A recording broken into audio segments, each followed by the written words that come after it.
Well, good evening, and hopefully you can hear me and you can see me. And shortly we're going to hear Josh. Hope you've had a good day.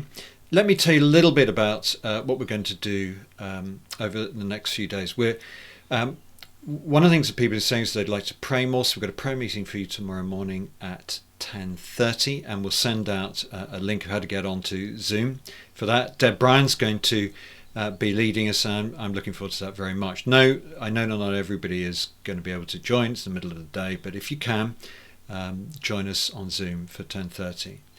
And then secondly, people have been saying, really miss singing together, and I do. I mean, don't you? I really miss singing with you all. So how can we change that? Well, we're looking at ways of doing that. We're looking at some of the band are going to record songs for us. And then we're looking at ways of having a kind of a live prayer and praise over Zoom.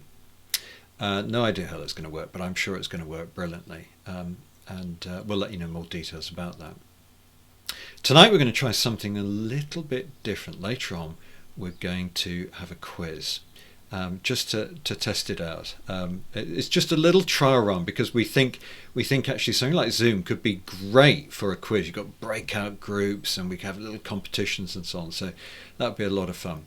And if you've got any ideas, I mean, maybe you've heard of other things that people are doing, do let us know because that would be great. This week, what we want to do is to look at a subject called the incomparable God. And we want to just, I don't know about you, but my mind tends to just drift down. My eyes tend to drift down. We just want to stop for a few minutes and look up. And so we're going to do that now. And Josh is going to talk to us about a God of love. Whoever does not love does not know God, because God is love. 1 John 4 verse 8. Secondary school English classes, I don't remember many of them. There's one that I do remember, and looking back, a little bit strange now. But I remember it because the teacher asked us to stand in a line across the room, answering the question, do you believe in love at first sight? And it wasn't just do you believe in it, but how much do you believe in it? So imagine a scale. And on one side of the scale is, it's absolute rubbish. There's no such thing as love at first sight. So you stand that end of the room. The other end of the scale was, of course I believe in love at first sight. And, it's a real thing, and you'd go stand that side of the room. So we're all lined up across the classroom, and the teacher then goes along the line saying, why are you stood where you're stood? What's the reason for it? And I remember one brave lad was stood one very, very extreme end of the line saying, I believe in it because I've experienced it. I've fallen in love. There's this girl, and I saw her, and I just fell in love with her. Head over heels. There's just something special about her. That was one person's point of view. The rest of the class kind of all said stuff like, there's no such thing as love at first sight because you've got to get to know the person first. What you see on the outside is super important. I mean, secondary school kids are saying, looks are really important. But you've got to know things like, what's their sense of humour? Do you enjoy spending time with them? Are they interesting? Are they kind? Have they got any bad habits that you don't like? And they would say that's where love comes from. What about you? Where would you put yourself on that scale? How would you answer the question, what does love look like to you? And the problem is, the answers that we came up with in that English class make love seem like either some magical power or some checklist. It's either a fuzzy feeling that we just fall into, or it's based on a number of conditions that a person has to meet, a level, a standard. Well, the verse we began with, it gives us a third definition of love. It says God is love. And the verse carries on to tell us what that looks like. Whoever does not love does not know God, because God is love. This is how God showed his love among us. He sent his one and only Son into the world that we might live through him. This is love. Not that we loved God, but that he loved us and sent his Son as an atoning sacrifice for our sins. 1 John 4, verses 8 to 10. God is love. Before even creation existed, God is love, because it's not something he does, it's something he is, in his very nature, in his very core, because God has always been three persons who love each other: Father, Spirit, Son. God didn't create people so that he'd have something to love. He already had himself. God creates people to share in the love that was already there between the Son, the Father, and the Spirit. God is love. But people, his creation, they turn away from God, and the word we use is sin. We don't want God. But if God is love, then that love doesn't change. God is still love, even as we sin. And God shows this love by sending his Son twice. Firstly, to the earth, from heavenly glory to the human squalor or borrowed stable, God becomes man to walk in our shoes, to experience our lives, to feel our pain, to share our suffering, to weep and mourn and hurt because of love. And secondly, Jesus comes to the cross. Abandoned, denied and betrayed, Jesus, out of love, dies a humiliating, excruciating death. Jesus becomes the sins of the world. All the evil, all the selfishness, all the petty pride and little lies falls on him out of love. And God the Father, who loved the Son for all eternity, now looks on him not with love but with wrath. Judgment deserved for us. That is love. Not that we loved God, but that God loved us and sent his Son as an atoning sacrifice. Do you know what atoning means? It just means to repair, to restore, to make as one. It means that relationship between the Father and the Son and the Spirit that existed for all time, it means it's not exclusive. It means there's room for one more, for the church. It means you are welcomed in to that love. So do you see, love is not a fuzzy feeling. It's not a magical force. It's not a list of conditions that you have to meet. It doesn't matter who you are or what you've done. God does not love you because you are lovable, but because he is love. Real love is unconditional. Real love is Jesus on a cross. It's a promise that whoever believes in him shall not perish, but have everlasting life. That's how I wish I'd responded in that English class. Well, thanks very much indeed, Josh, for giving us that. And why don't we pray? Let's just take a bit of time to pray. You can't hear that. You can't hear about a God of love and not turn to that God of love in prayer. Let's pray together. Father, we want to say thank you that you are love. Thank you that before time began, you, Father, were delighting in Son and Spirit, and Son delighting in Father and Spirit, and Spirit delighting in the Father and Son, and joined together in this glorious dance of love together. We praise you for that, and we thank you that you've expressed that love so richly to us by creating us, by making this world around us. And Father, we want to just say we're sorry, because we turn away so often from you. Why do we do that? Thank you that even then you showed your love by sending your one and only Son for us. So Father, help us to turn back to you, to experience that love tonight. And Father, more than that, to express it to those in our household. Maybe things are getting a little tense. Help us to express that love to them and to all that we can. For we ask this all, please, for your glory. Amen.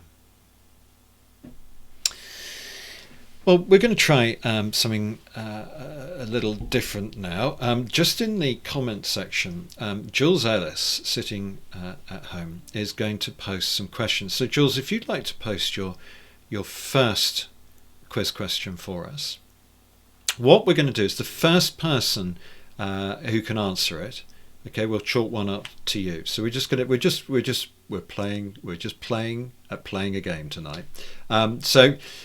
Jules is going to just jot that in, and then how many people we've got? We've got 58 households watching tonight. Let's see who can get in there the quickest and answer that. And we've got about 5-10 questions, so we'll see how we go.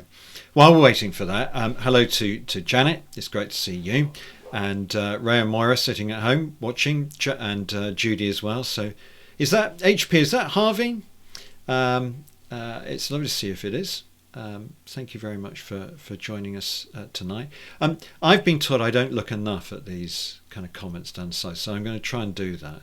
The problem is usually I'm fighting fires over here, so it's a little bit difficult. Anytime you like, Jules, you just jot in a question there, and that'll be fine. Well, while we're waiting for him, I'm gonna. Oh, hang on. Yeah, here's the question. What is the smallest country in the world? What's the smallest country in the world? Oh, hang on. I hadn't even thought. Wait a minute. Liechtenstein, the Vatican. It's Nick Maguire. Hi. San Marino, Vatican City, Andorra. I'm going for Vatican. I'm with Esther Quinn on this, and Rebecca Parkinson. I'm going for Vatican. Jules, can you reveal to us what the answer is, and then maybe give us our second? It's not Scotland. It's not. It's not Scotland. It's the Vatican. Yes. Yes, indeed, Esther. Woo. Okay, second question coming up from our question marks. Oh, it wasn't Esther. It was Emily Shepherd. I should have known. Okay. That was exciting. Right, here's our second question, everybody. Which is the largest ocean, the Pacific or the Atlantic? I think this is a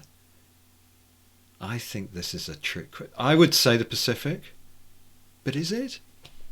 Is that not a trick question? Oh, John Barrett thinks it's the Pacific, and Emily Shepherd thinks it's the Pacific, and everybody thinks the Pacific. I'm going with Pacific.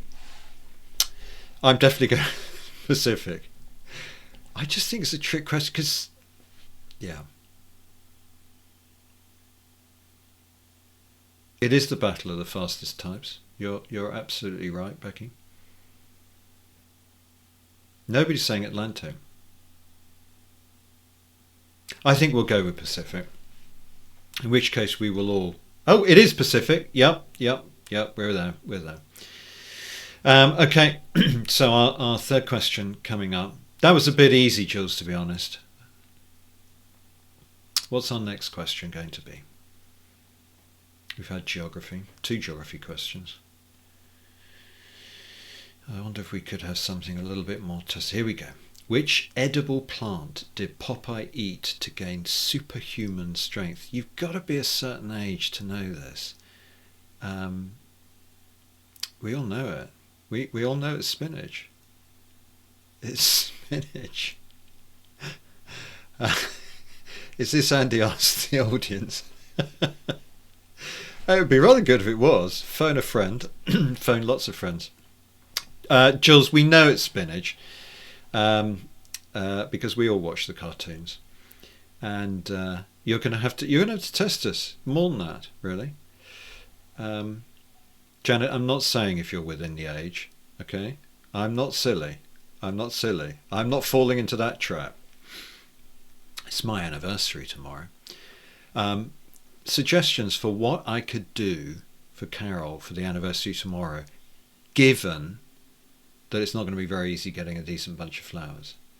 Help me with that one. Oh, sorry, here we go. Which TV character was first portrayed by William Hartnell in 1963 and most recently by Peter Capaldi? Yeah, I knew that one. Yeah, it's all the Doctor Who geeks coming out now. I don't think that's K. Morgan Gurr saying Doctor Who. I think that's Steve Morgan Gurr. That's just a guess. Peter Graves knows him. Peter Graves, do you remember? No, that's rude. That's very rude. Don't. Bad. It is Doctor Who. Come on, Jules. Test us. Test us. Let's come up with something really difficult. Am I? So there's a delay, is there? Oh, it's unfair. Here we go. How do you make the number 7 even without adding, subtracting, multiplying, or dividing it?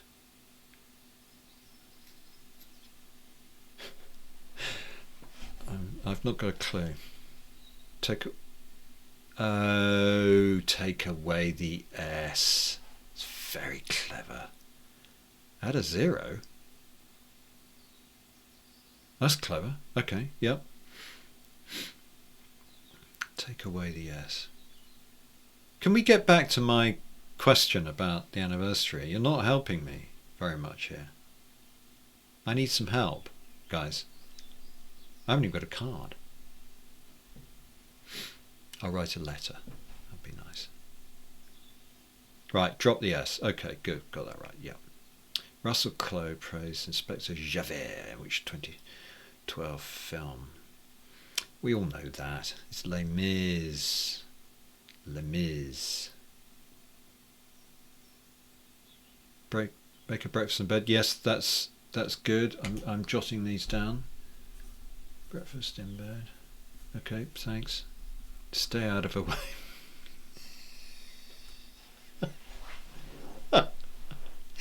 Thanks, Peter. Bake her some cakes. I'm not going to bake her some cakes, John. That's not going to work. Hang on. Where I've lost. Are we on a question? No. Okay. I've completely lost the plot here. It is my favourite, Jules. It is Les Mis. I'd sing it to you, but that wouldn't help. Which planet is the largest in the solar system? I know that. Yes, it's Jupiter.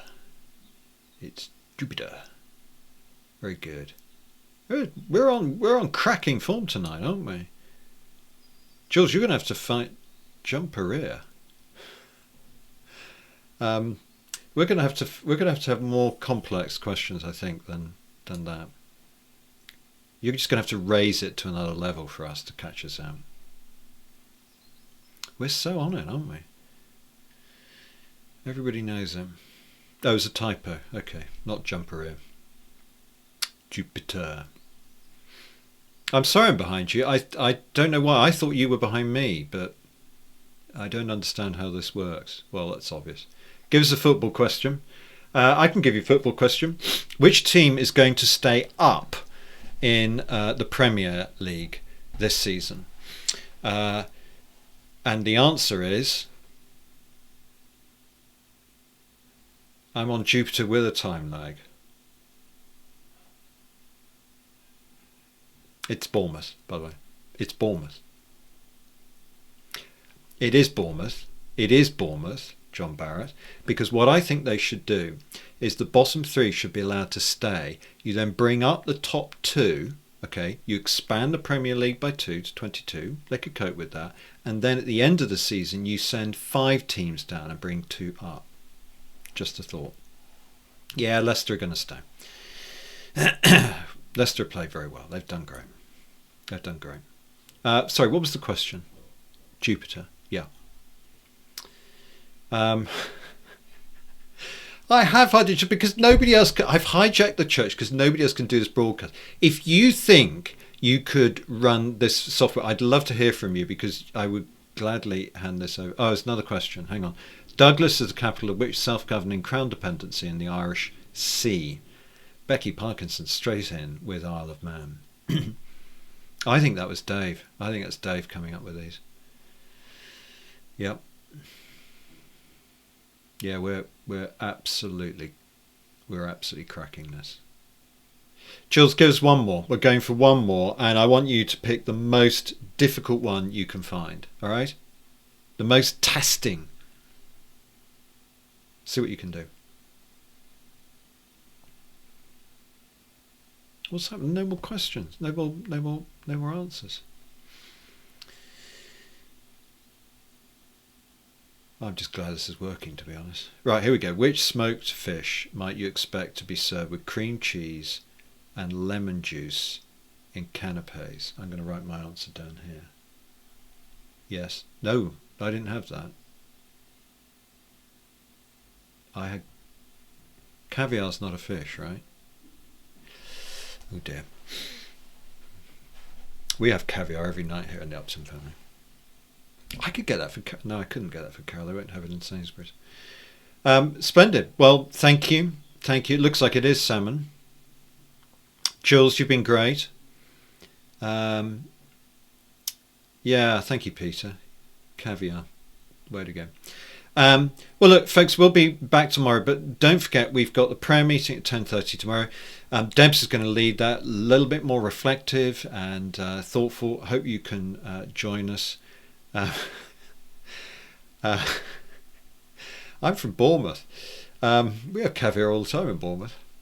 Thanks very much for joining us, and we're going to be back otherwise tomorrow night, hopefully at 7:30, and we'll have Patrick Bryan.